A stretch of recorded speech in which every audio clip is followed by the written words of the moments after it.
उन्होंने तुमसे कहा कि फ्लो स्टेट में जाओ, फोकस करो, जोन में घुसो।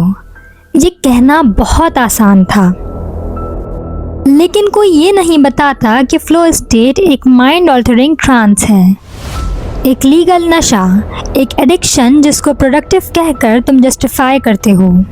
साइंस कहता है कि जब तुम फ्लो स्टेट में जाते हो, तुम्हारा ब्रेन डोपामीन, नोरेपेनेफ्राइन और एंडोर्फिन्स का एक्सप्लोजन करता है। ये वही केमिकल्स हैं जो एक्सट्रीम स्पोर्ट्स, ड्रग्स या डीप लव में मिलते हैं, जिसका मतलब कि तुम लिटरली हाई हो जाते हो।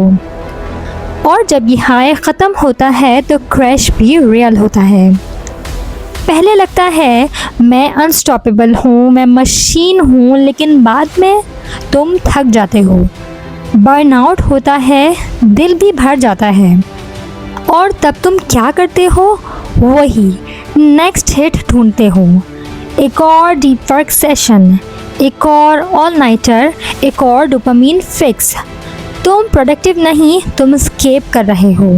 तुम काम में छुप रहे हो जैसे कोई शख्स किसी तय खाने में छुपता है। Almost 80% high achievers burnout face करते हैं, लेकिन क्यों? क्योंकि उनका फ्लो स्टेट उनका केज बन जाता है। किसी ने तुम्हें ये नहीं बताया कि हर बार जब तुम इन द जोन होते हो, तुम असल में रियल दुनिया से दूर जा रहे होते हो। तुम रिलेशनशिप्स मिस करते हो, तुम अपनी बॉडी की नीड्स को इग्नोर करते हो, तुम इमोशंस को दबाते हो। तुम सोच रहे हो मगर मैं तो काम कर रहा हूँ ना, लेकिन काम कब एडिक्शन बन गया तुम्हें पता भी नहीं चला। फ्लो स्टेट प्रोडक्टिविटी नहीं, एक लूप है। तुम्हें चाहिए सक्सेस, लेकिन अगर तुम इसको सिर्फ एस्केप के लिए यूज कर रहे हो तो तुम अपने गोल्स के नहीं, अपने फ्लो स्टेट के गुलाम बन गए हो। तुम अपने पेन के गुलाम बन चुके हो और तुम्हें पता भी नहीं चला। तुम सोचते हो मैं अपना बेस्ट वर्जन बन रहा हूँ, लेकिन असल में तुम सिर्फ अपने आप को इग्नोर कर रहे हो।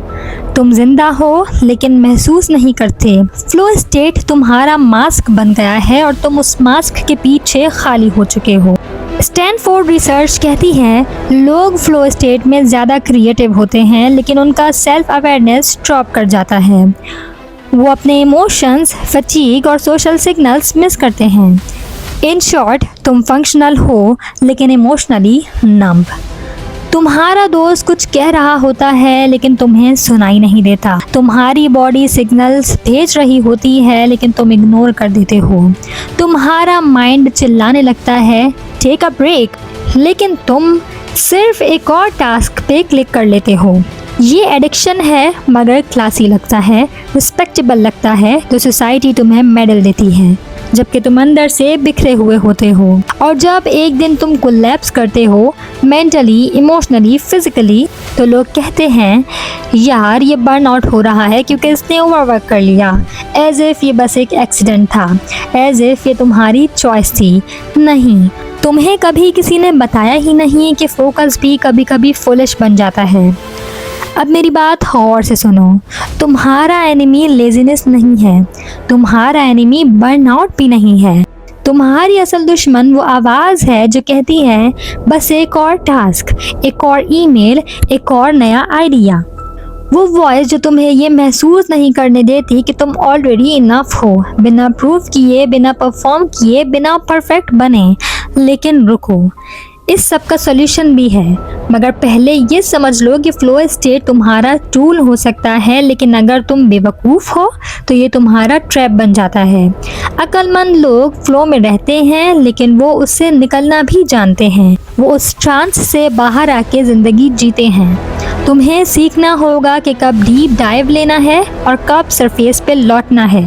नेक्स्ट टाइम जब तुम 4 घंटे तक काम कर लो और फील करो कि मैं अनस्टॉपेबल हूँ, तो रुक कर ये सोचना मैं जिंदा हूँ या मैं सिर्फ चल रहा हूँ और काम कर रहा हूँ।